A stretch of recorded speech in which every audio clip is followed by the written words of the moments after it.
Hello, YouTube. Balancing my camera. Got a not entirely stable setup here. Adequate. Let's see. Oh, we already have one guest joining us. What's up, Reaper? So today's stream I have titled Symbolism, Detector, Tech World. I got some content prepared, but if other topics come up, I'd be happy to discuss what you all are interested in. So let's see where to start.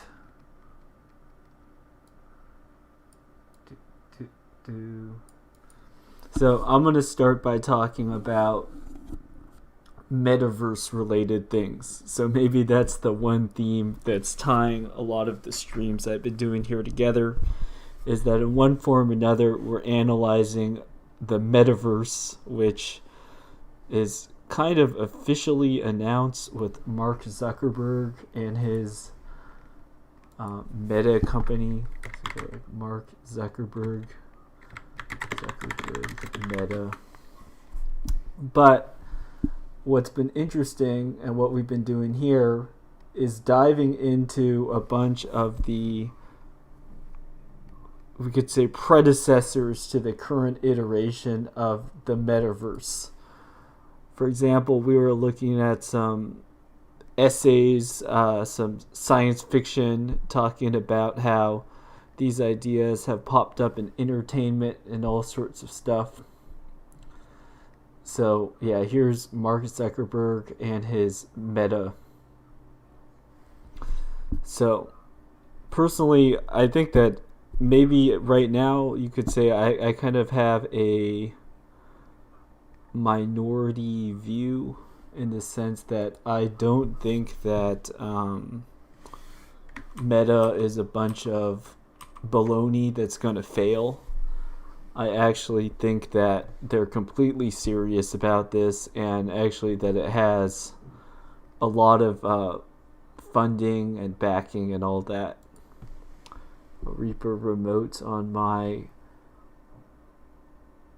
problemas de cualidad with my stream.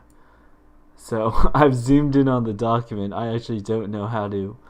I didn't mess with the OBS settings.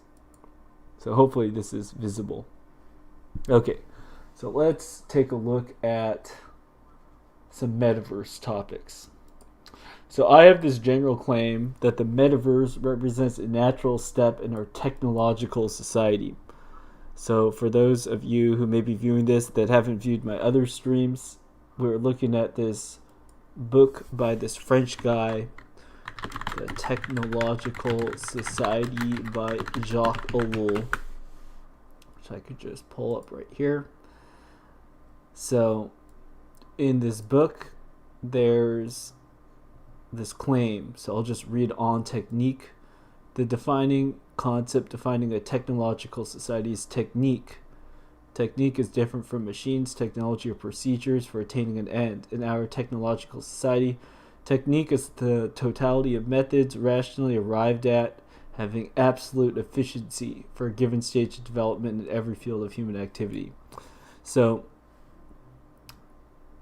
what I've been trying to do is look and say, look, what are the techniques that are being applied? What patterns do we see over and over again? And there's a great confluence of different topics, I think, that have been coming together in interesting ways for me. So just to name a few, prior into looking at some of this more, this sort of content might seem rather literary or even like, well, yeah, literary symbolism. It might seem kind of irrelevant to you all, but I assure you that it is connected in some interesting ways. with the technology stuff in particular, I started to catch on how similar patterns were found to work. And this was through studying the business side of technology. But the business side, of course, affects how particular software products are developed. So let me give a concrete example for this. One pattern we're seeing all over the place is the so-called subscription model. So with entertainment, you probably know of Netflix, Spotify, a bunch of these other services that all use some form of subscription payment. So why would you use a subscription type model? And here, just to prove it's a thing, I'll just pull up Wikipedia. So the subscription business model is a business model in which a customer must pay a recurring price at regular intervals for access to a product. And then the model was pioneered by publishers of books and periodicals. So subscribing to your informations in the 17th century, and is now used by many businesses, websites, and even pharmaceutical companies in partnership with the government. So you see that this subscription model is all over the place in all sorts of areas. And I'm going to show, more so than I guess businesses here is pretty broad, but basically it's everywhere. Now, a central feature of the subscription type model is it's perfect for centralized control. Now, why is this? Well, let's just think about the book and periodical example that's brought up here.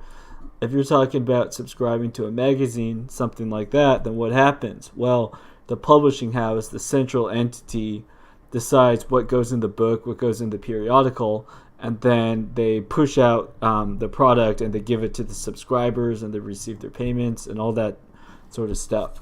So it's a very centrally controlled model. Now, sure, they might have some mechanism where you could write in, you could complain to the editor. If you know somebody personally, then you might have some influence. But really, it's a kind of top-down model of service versus two parties equally exchange that they want something. It's very you are lowly subscriber and you deal with a bigger entity. So that's just how these things are structured. Okay, so what we're seeing is in lots and lots of different areas, not just entertainment, books, periodicals, we're seeing this same subscription model all over the place. So for example, you could even say with healthcare, right? If you have a monthly health insurance payment, something like this, then you might be paying at a regular interval in order to get a type of service. So it's not like, oh yeah, I have a toothache, so I'll pay a dentist a couple $100 or whatever it takes to deal with my toothache, something like that. It's like you're locking into a whole system. And where I live in California, there's huge hospitals everywhere. And I guess this is a big trend for healthcare in general, particularly in big cities. But you'll get large hospitals that have lots of specialists, technicians, people like this, as opposed to what you might call a country doctor or a general practitioner. More so than that, you're seeing these big systems being set up. And it's no surprise, too, if you search for, I'm just going to do a search for robotics in healthcare, something like this, then probably going to get tons of different hits. About medical robots, and people are going to be speaking very optimistically about how this is the thing of the future. So Intel, the future of medical care. And here, robots in the medical field are transforming how surgeries are performed, streamlining supply delivery and disinfection, and freeing up time for providers to engage with patients. Intel offers blah, blah, blah, so I won't give them free marketing. But this is just to say that we see more and more technology entering into different areas, and very often it's coming with the subscription model. So you're getting all these things at once. Subscription model, increased automation, increased specialization, and with all those, then less general person-to-person interaction. We could look at transportation as another area. So even now, for many people, you could say that they're kind of subscribing to their transportation in a way. If you're leasing a car or going into debt to purchase a car, then it kind of is your car, but it's not fully your car until you pay it off. That's why people feel good when they finally pay off their car, they finish their payments. But then you could look at how services like Uber and stuff. So actually, I'll add that to my notes here. I made a typo. Transportation. So let's add. I think they call them ride sharing services. And this could include like electric scooters and stuff. And I believe too, like a lot of, or even rental cars, rentals. So even with transportation, with a lot of stuff, we're seeing this subscription model where it's not like you own a car, you do service and stuff for your car itself. More so, all the cars and things, they're managed as a service by some kind of business, and then you will rent them in some way. And then for certain things, like if you rent a car or something, then they're going to require some sort of identification. And note, I'm not saying that's good or bad. Like I know people will abuse rental cars and do all sorts of stuff. So the companies, they have to protect themselves, stuff like this. So I'm not saying like, oh, it's terrible, there shouldn't be rental cars. But there's obviously, like, if you don't own a car, you aren't free to use the car whenever you want, and so on. It seems like a lot of things are trending in that way. And with regard to transportation, like one example of a quintessential 20th century mode of like cool private transportation would be if you could have like a bicycle, and if your town was easily bikeable, then that would be like an awesome, cool feature of where you're from. So like I was briefly at the University of California, Davis. So UC Davis, this school is famous for being very bicycle friendly. That's one of the perks of it, and I think one of the nicest parts of living there was being able to, you go around town, go everywhere on a bicycle. So this is kind of rare, I would say, in the United States to have a place that is particularly bicycle friendly. So when you do live in such a place, it's really cool because it makes it easy. Like you want to visit a friend, you just hop on your bike and you go there, and it doesn't cost you anything except for the time and effort it takes to ride the bicycle. So that's pretty cool. However, now we see, even with these like rental bikes, all these things, then if you're starting to ride a bicycle, you park it at your friend's place, then maybe somebody else takes it and it goes away. So it's not your bicycle. So that's just how that game works. So with transportation, like in my city, I'm living in Sacramento, all over the place. I see these scooters like laying around everywhere, especially as I get close to the Capitol, which is kind of like a tourist destination because you could go and see the huge government building and all that. Then we could see how, yes, transportation is becoming more of a subscription service. Okay, Reaper says, I wonder if the whole "you won't own anything" is really just a statement about 20-somethings in urban environments. Okay, so Reaper is referring to a meme. Let's look at "You'll Own Nothing and Be Happy," which I think was put out by... here this the World Economic Forum. They released this video that kind of turned into a meme. You'll own nothing and you'll be happy. And the subscription model is just showing how actually that is happening. at least in certain parts. So, yeah, Reaper's comment here is this really a statement about 20 somethings in urban environments? I would say, you could look at how patterns of things are adapted by different people. So, like with any technology, like Zoomers play more Minecraft and Roblox than me. I haven't actually played Roblox and Minecraft. I've seen it played, but I haven't invested the hours to play that. So I could say like I'm not investing time like building virtual worlds really. But does that mean that that isn't a societal trend? I would say, even if a particular group is more or less affected by something, we could look at a general pattern and see to what extent it's being rolled out fully over society. So I think that it's kind of, you cannot really argue that the subscription services in generally are expanding all over the world, though the form in which it might take for different people could be different.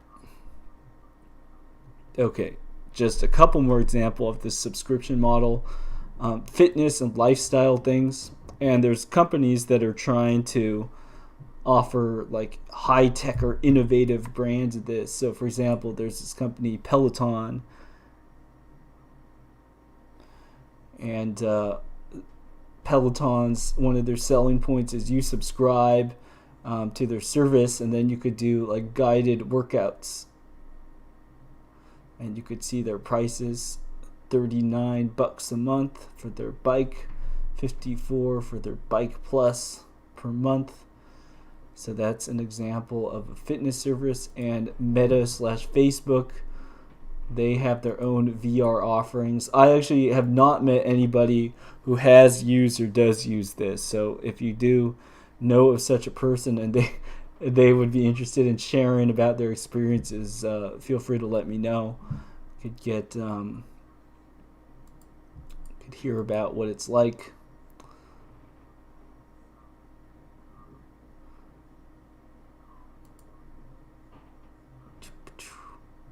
So you could wear VR goggles and play games, smash stuff, shoot stuff.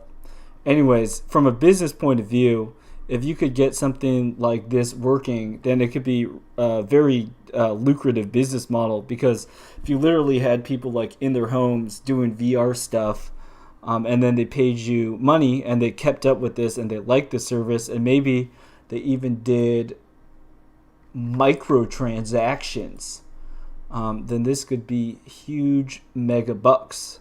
And one way in which they might get people to do this is if they had some sort of social feature.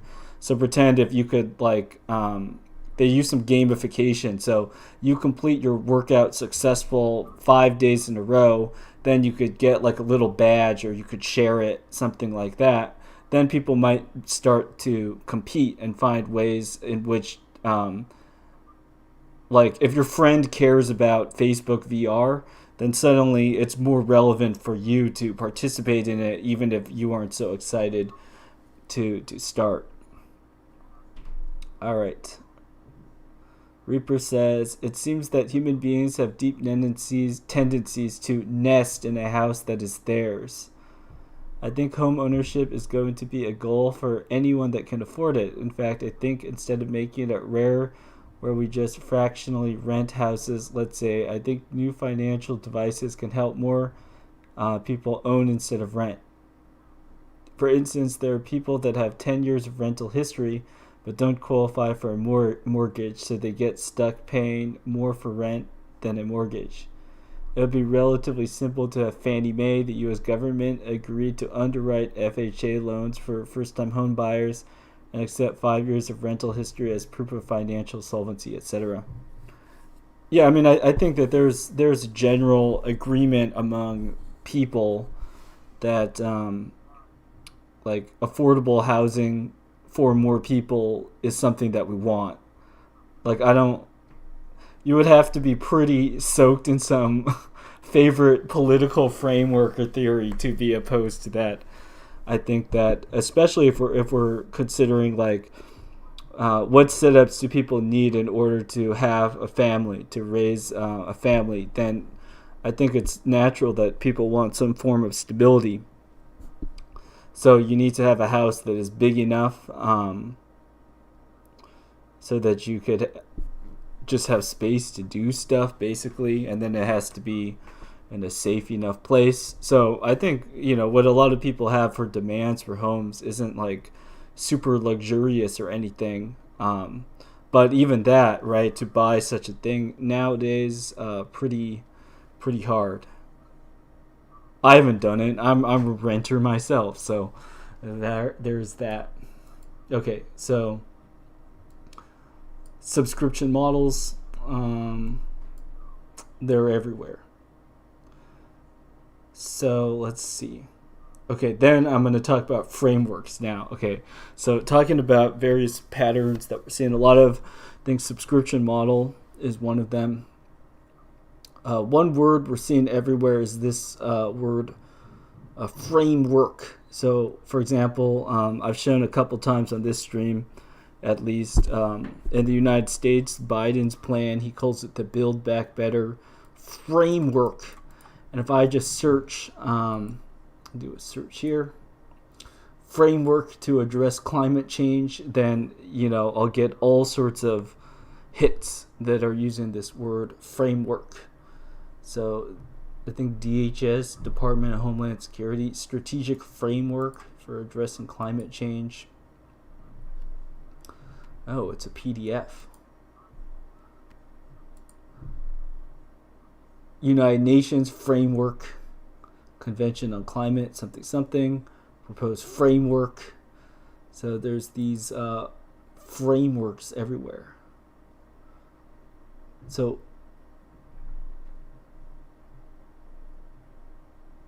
okay, we'll read Fed documents later. Got a bit drawn into the Fed document. Okay, so what exactly is a framework? So I could tell you in terms of software. So this word framework is used a lot in software development. And basically what a framework is it's a self-contained solution or set of solutions in order to do a particular thing. So often, for example, there's a lot of things they call web frameworks. What's a web framework for?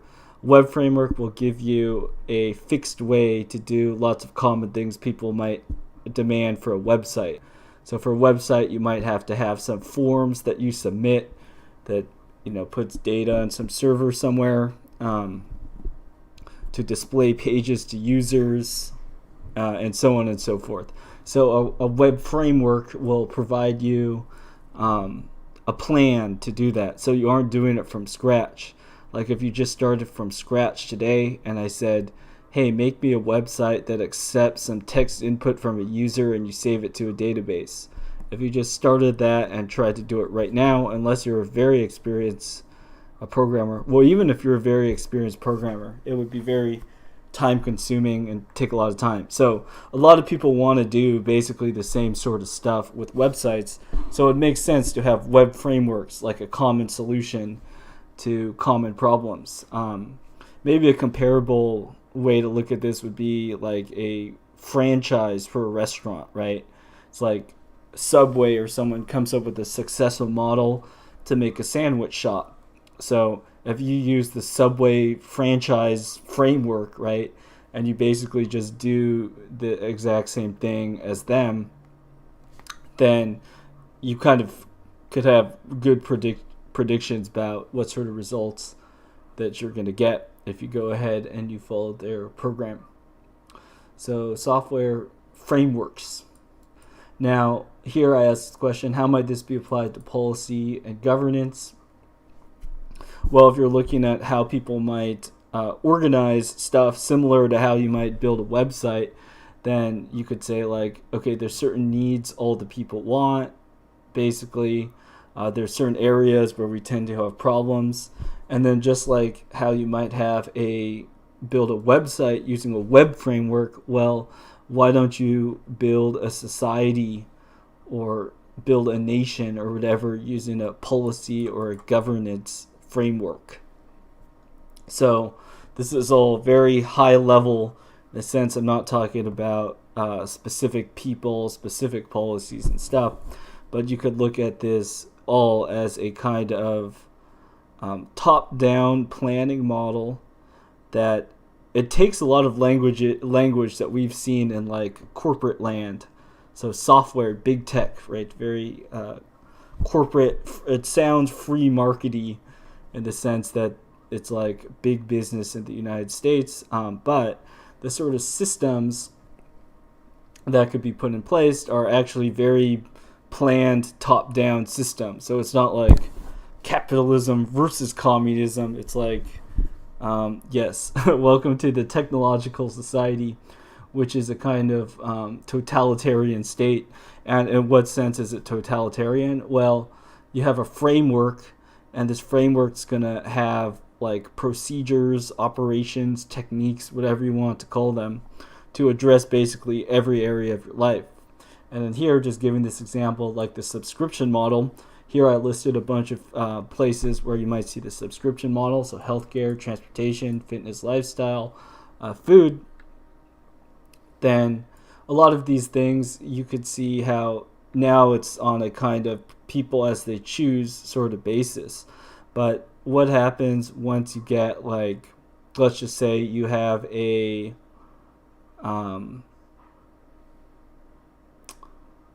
right, you live in a certain place, kind of like a college dorm or something. You live in a particular place, and then, like, you already probably have to subscribe to a like trash picking up service or your utilities, right?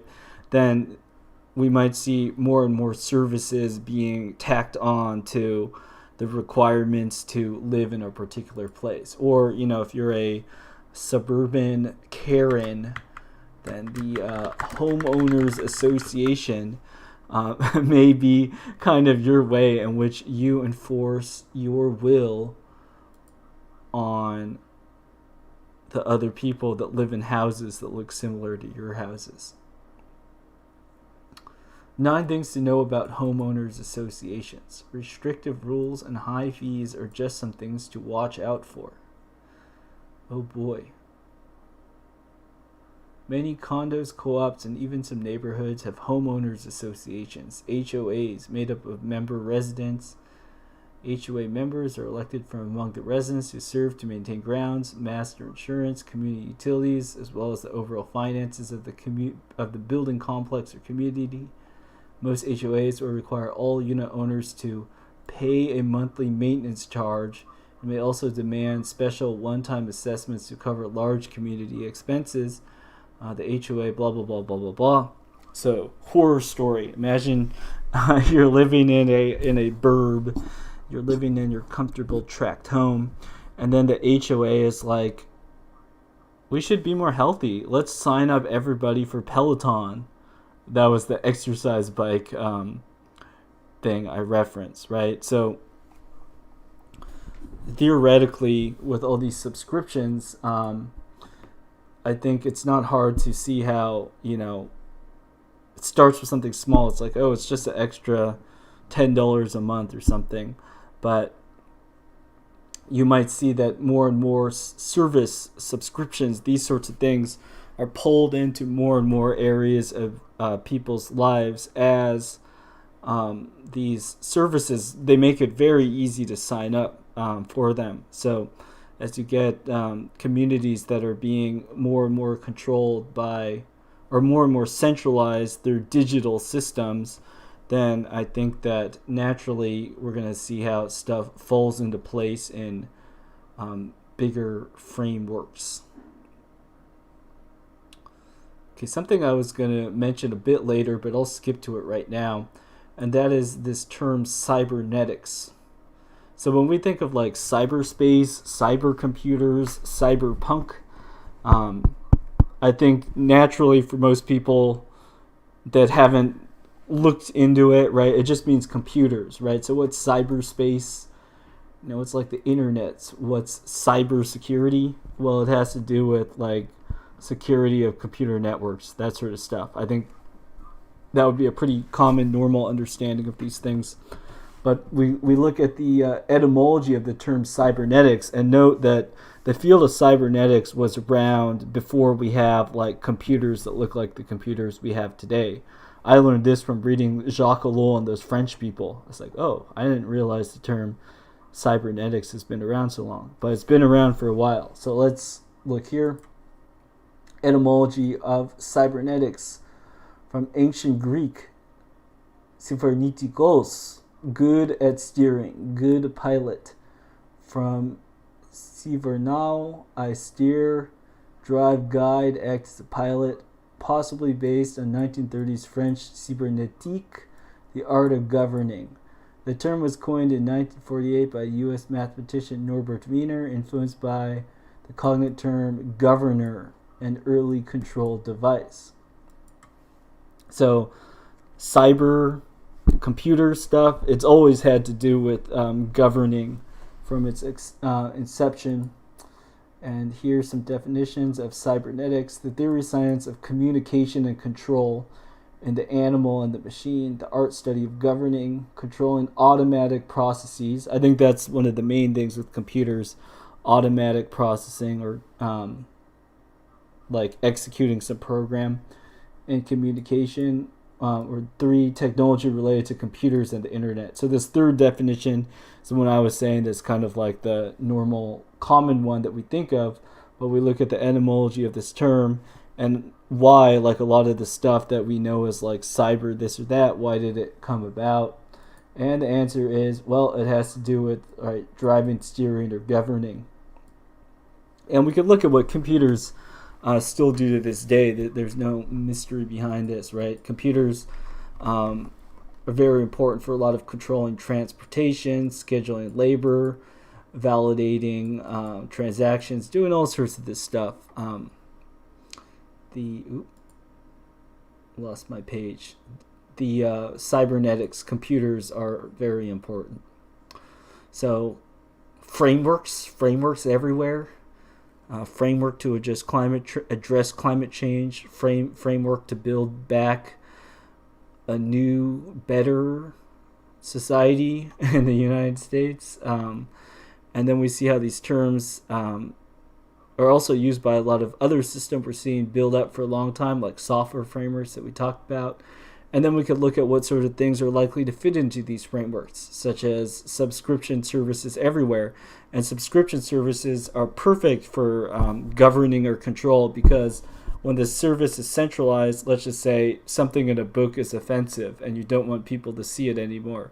Well, that's as easy as like Spotify no longer having a certain artist, something like that. So the subscription models are very beneficial if, from a governing standpoint, if you want people to act in a particular way, then you control it top down. So a framework that puts subscription services everywhere.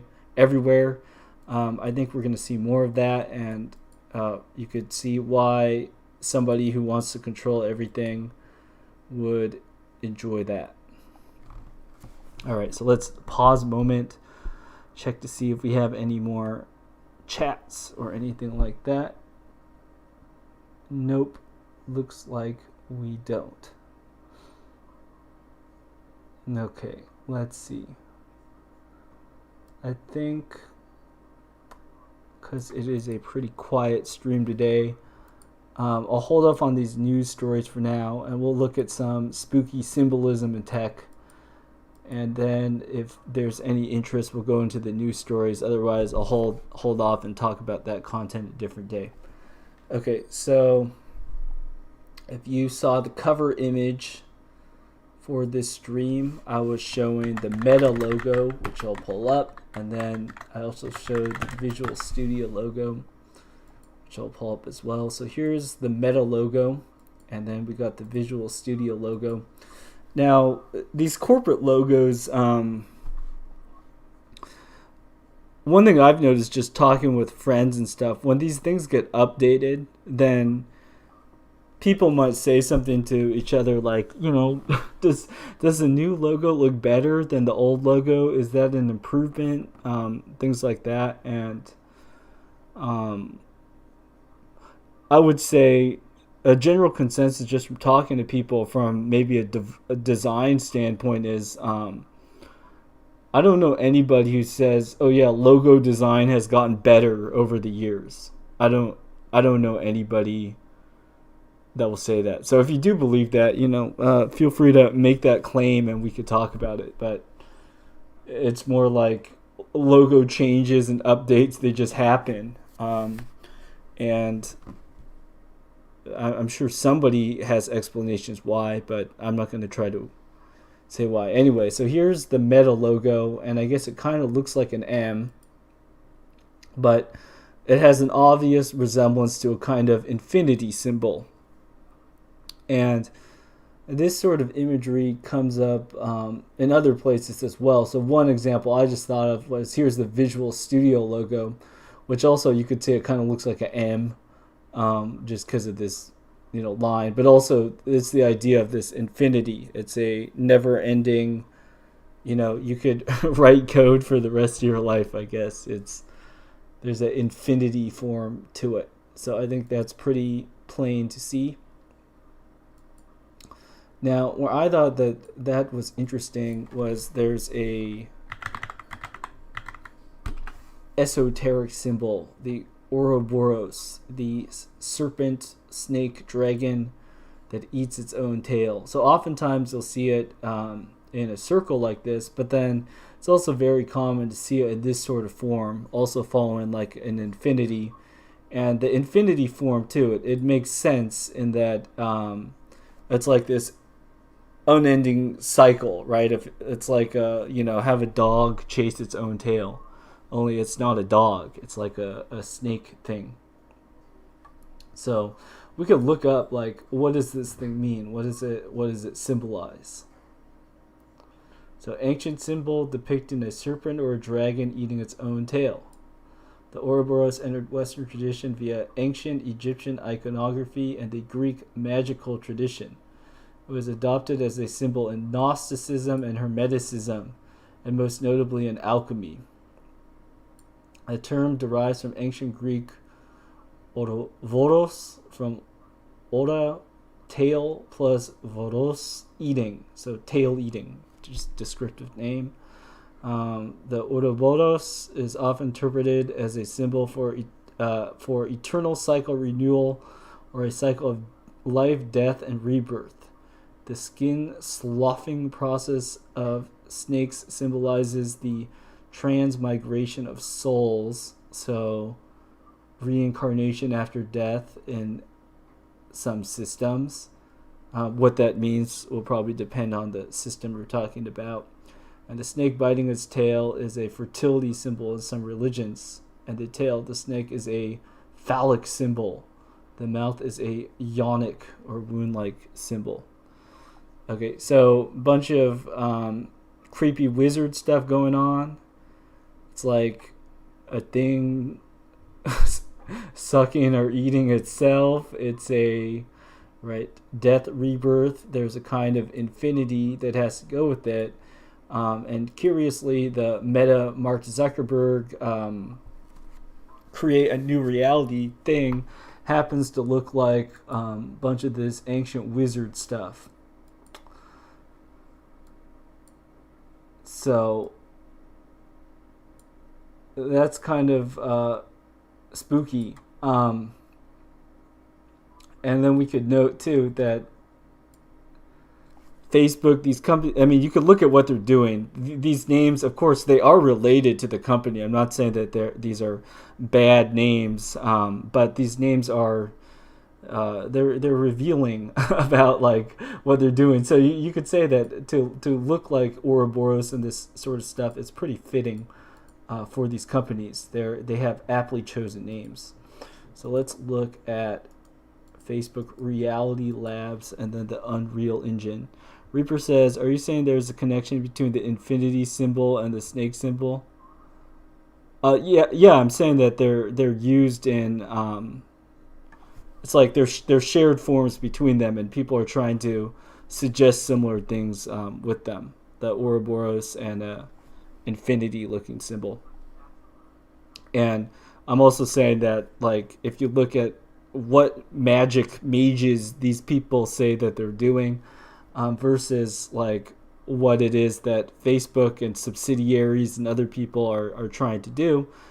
They're doing like what a lot of magic people might have been trying to do.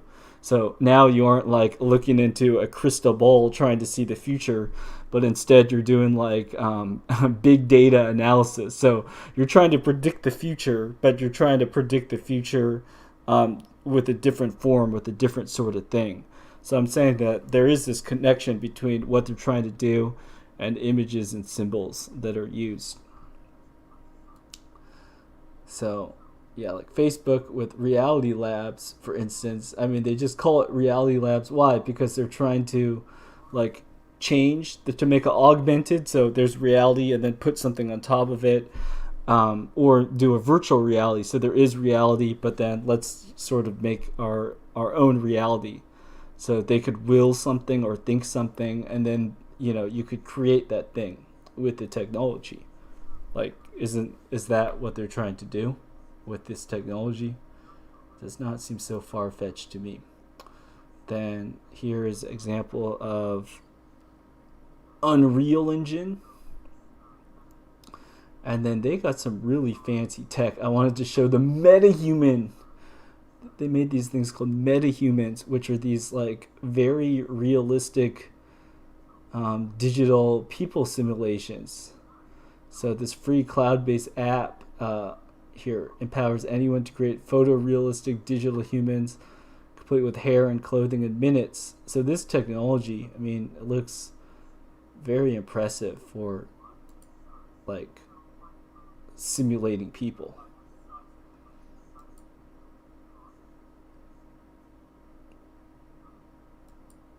But it's kind of like spooky magic stuff in the sense that the idea of being able to summon up, create whatever images you want, that sort of thing. It's like being a super master showman. You may have heard the term like, let's see, smoke and mirrors. We could look at this.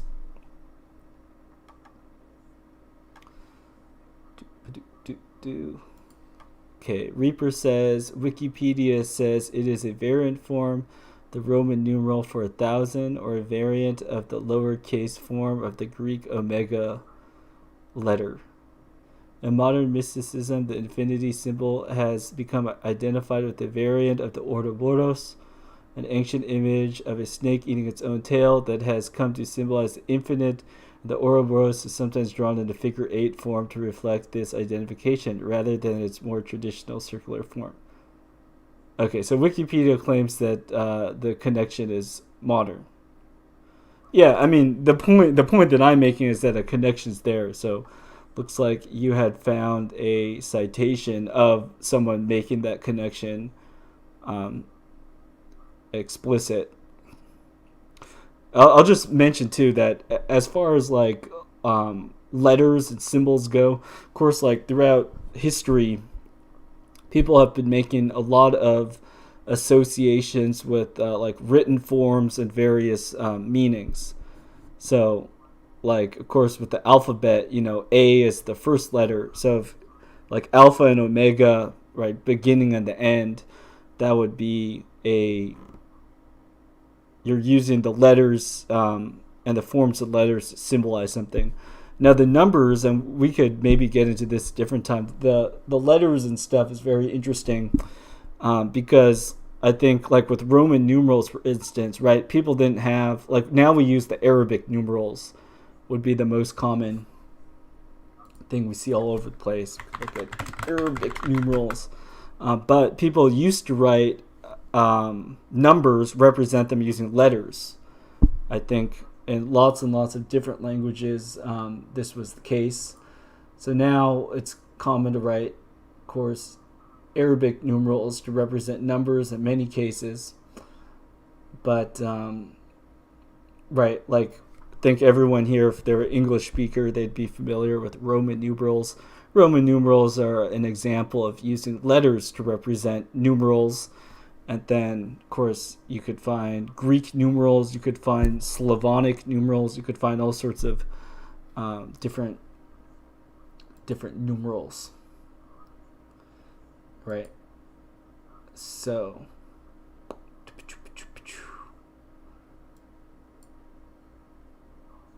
okay, so getting back to spooky symbolism in tech. So it might be a more modern connection. The letter infinity, the Ouroboros, all this stuff. What I think is important to see is, okay, is such a symboling or messaging like, is it like not a coincidence, basically? Somebody designed this logo, they want to convey a meaning, and so on and so forth. I think that's the main thing that would be important, right? Because every time, like, I use a word, for instance, do I know the etymology and the history of every word that I'm using? Like, of course not, because there's just too much, right? But people will use words, they'll say things, right, in order to convey particular meanings. And sometimes if you're repeating something or quoting or using somebody else's word too, you might also be like relaying a message that you yourself are not always aware of.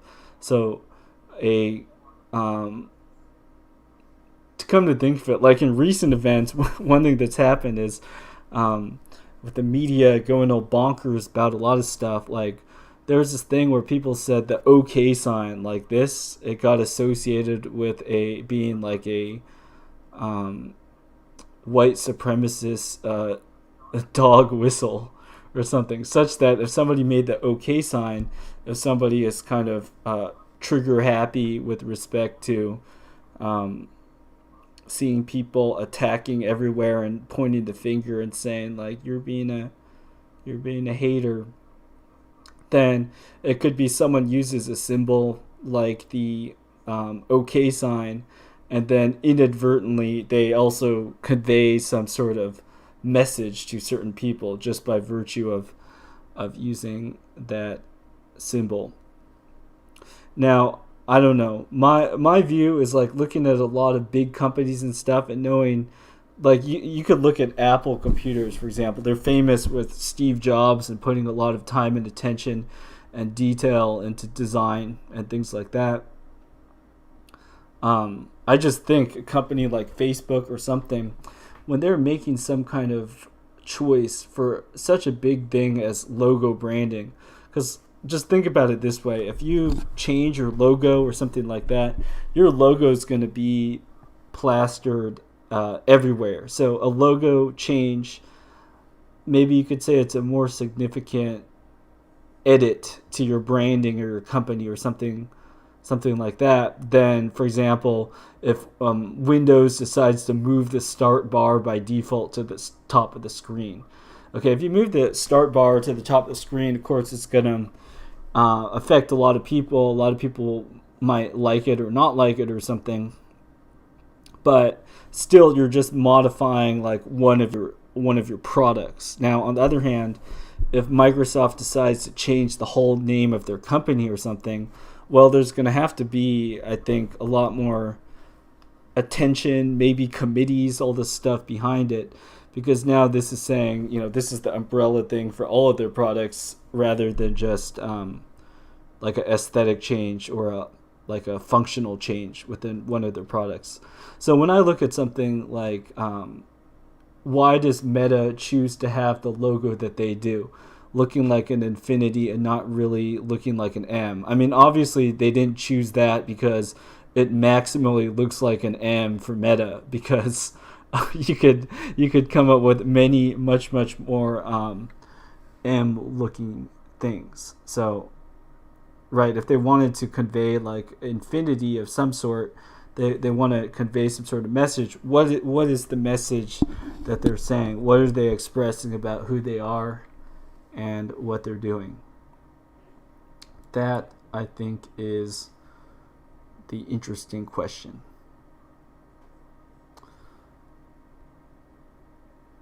All right. Well, now I've actually become more interested in doing more research. So if we don't have any questions immediately for this stream, I think actually I will begin to close up here, and we could continue these topics on another stream. So thank you all that came to join. Good old Reaper being a trooper and showing up to support the show.